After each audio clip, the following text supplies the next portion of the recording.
সবাইকে স্বাগত। কি চলছে আরেকটা নতুন ভিডিওতে। বন্ধুরা, আজকে এই ভিডিওতে আলোচনা করতে চাচ্ছি বাংলাদেশ যে হিংসা করে ভারতের বিরুদ্ধে, ভারতকে নিয়ে তাদের এত বুড়া মন্তব্য, এত খারাপ কথা, কিন্তু তারপরেও তারা কিভাবে বাংলাদেশে থেকে ভারতে আসার জন্য ভিসার জন্য লাইন দিচ্ছে। বন্ধুরা, রিসেন্টলি কালকের নিউজ, যেখানে ভারতীয় ভিসা সেন্টার থেকে বাংলাদেশের 20,000 ভিসা তাদেরকে রিটার্ন করে দেওয়া হয়েছে। তারা মুখে মুখে বলে ভারত বিরোধী, বয়কট, ভারতের প্রতি তাদের হিংস্র মনোভাব, কিন্তু তাদের তলে তলে ভারত আসার জন্য আক্ষেপ, ভারতে যেতে হবে। লজ্জা লাগে না? কোনো লজ্জা নেই এনাদের।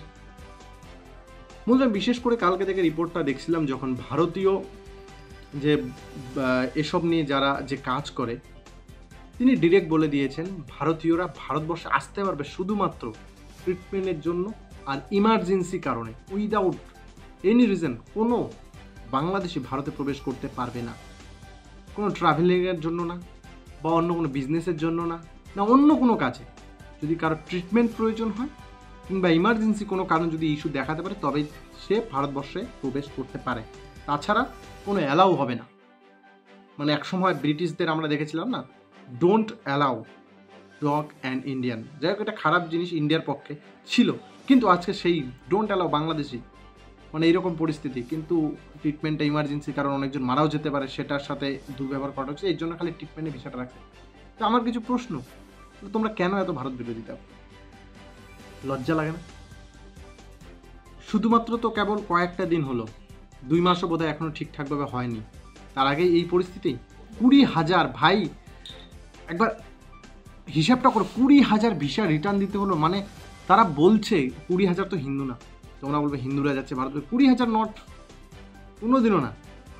50-50% হতে পারে, কারণ ভারতবর্ষের যেখানে 90% মুসলিম সম্প্রদায়ের লোক, 10%, 8% যেখানে হিন্দু সম্প্রদায় বা অন্যান্য নিয়ে 10% আছে, সেখানে 20,000-এর মধ্যে 50% মুসলিম হবে কিভাবে? তারা কেন? লজ্জা লাগে না বন্ধুরা? কারণ কোনো একটা লোক যদি রোমেনিয়া, প্যারিস আর কোন কোন দেশে যায়, আমি অতটাও লিস্ট জানা নেই, কিন্তু বিদেশে অনেক কয়েকটা দেশে তাদের যেতে হলে ভারতবর্ষে আসতে হবে, ভারতবর্ষের ভিসা সেন্টার থেকে তাদের ওই দেশের ভিসা গ্রহণ করতে হবে, তারপরে সে যেতে পারবে এডুকেশন পারপাস, বিজনেস পারপাস বা আদারওয়াইজ। কিন্তু তাদের দেশে সেই জিনিসটা এখনও নেই, তাহলে তাদের আসতেই হবে। আর তারা এই যে উচ্চ উচ্চ মন্তব্য করে, লজ্জা লজ্জা, শেমফুল। উচিত কাজ করেছে, তোমাদের কি মনে হচ্ছে এটা উচিত কাজ করেছে কি ইন্ডিয়া? আমার তো মনে হয় বিরাট উচিত কাজ করেছে, কারণ এই ধরনের টেরোরিস্ট যাদের মন মস্তিষ্কই একদম টেরোরিস্টের মধ্যে, তাদের টেরোরিস্ট বলা ছাড়া আর কোনো উপায় নেই। এই ধরনের টেরোরিস্টদের ভারতবর্ষে আসতে দেওয়াটাই তো বড় ভুল। একদম গুড ডিসিশন, আমরা একদম এটাকে গ্রহণ করি ভারতবাসীরা। কোনো বাংলাদেশি যাতে ভারতবর্ষে প্রবেশ না করতে পারে, এটার জন্য আরও বেশি কঠোর হতে হবে, ঠিক আছে? ওরা বলবে পর্যটন এত পার্সেন্ট ক্লাবস, আর ভাই পর্যটনে ভারতের কত পার্সেন্ট জিডিপিতে ইনক্রিজ হয় একবার দেখো রিপোর্ট।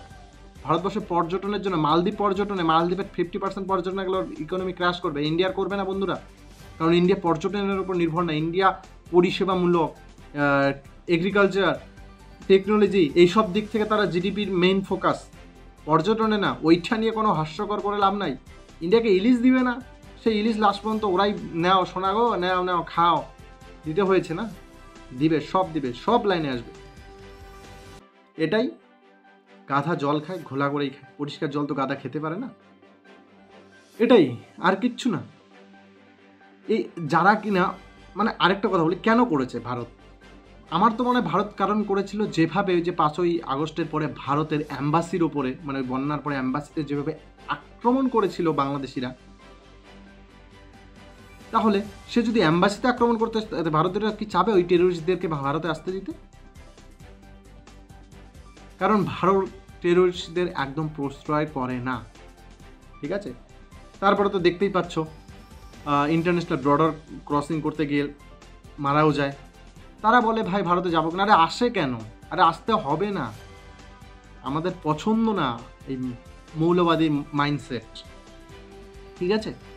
তাও ভারতের মানে তোমাদের প্রতি দয়া করেছে যে ট্রিটমেন্টের জন্য আসো। আরে ভাই সবসময় তো ইউরোপ আমেরিকা করে, আরে যাও না রে আমেরিকা ইউরোপে, কার কত টাকা পয়সা আছে, যাও। পিপিপি বলে একটা জিনিস হয়, পিপিপি, ঠিক আছে, সেটা হলো জিডিপিতে। ভারত জিডিপিতে 5 নম্বরে আছে, কিন্তু আমেরিকা 1 নম্বরে আছে। কিন্তু পারচেসিং পাওয়ার রেট যে একটা আছে না, পিপিপি, সেটাতে একবার তোমরা লক্ষ্য করে দেখো ভারত আর আমেরিকা চায়নার মধ্যে তফাৎ কতটুকু ভাই।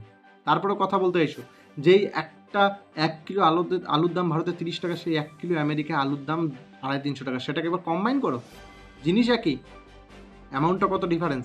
তো সেভাবে ভারতবর্ষ ট্রিটমেন্টের ক্ষেত্রে এমন একটা অনুকূল দেশ, যেটা পৃথিবীর মধ্যে বললে চলে অনেক সস্তায় ভারতবর্ষের ট্রিটমেন্ট হয়, অনেক সস্তায়। এই রিপোর্টগুলো একটু দেখবা, ইন্টারনেট আছে, গুগল আছে, দেখবা। যার জন্যে ভারতে আসার কথা। আমেরিকা চায়নায় যদি তারা ট্রিটমেন্ট করতে যায়, সেখানে যে কস্ট পড়বে সেটা খুব বেশি পরিমাণে, যেটা সমস্ত আর বিশেষ করে খরচটা তো পরের কথা। আমেরিকা, ইউরোপের অন্য অন্য দেশে বা চায়নায় যেতেই তো যে তাদের প্লেনের টিকিট, সেই টিকিটে ভারতবর্ষে ট্রিটমেন্ট করে আবার বাংলাদেশে চলে যাবে, ঠিক আছে। তাই বেশি বড় বড় বাতেলা পাড়াটা যতটা সোজা, যারা চিল্লাচ্ছে, যারা বলতেছে, তাদের কিন্তু পকেটে টাকা পয়সার অভাব নেই, ঠিক আছে, তারাই বলতেছে। কিন্তু কারা, যাদের খুব কষ্টে দিন চলে, খুব ইনকাম সোর্স কম, তারা কীভাবে ওইসব ট্রিটমেন্ট অ্যাফোর্ড করবে?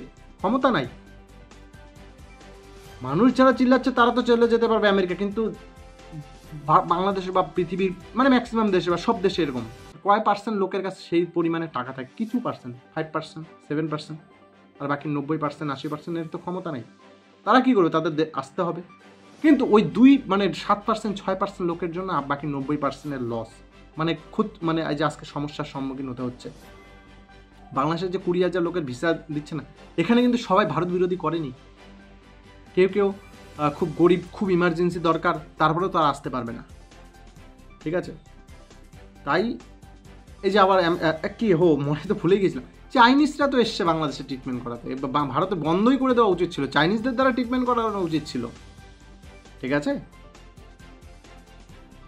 তাদের রোড অ্যান্ড বেল্ট ইনিশিয়েটিভের মাধ্যমে ট্রিটমেন্ট করাতো, লাস্টে একটা করে কিডনি দিতে হতো, সমস্যা ছিল না, করে নিতে পারতো ভাই। সেখানে যাও না, পাকিস্তান ফ্রি ভিসা অ্যাভয়েড করছে, সেখানে যাও, ভারতে আসতে হবে।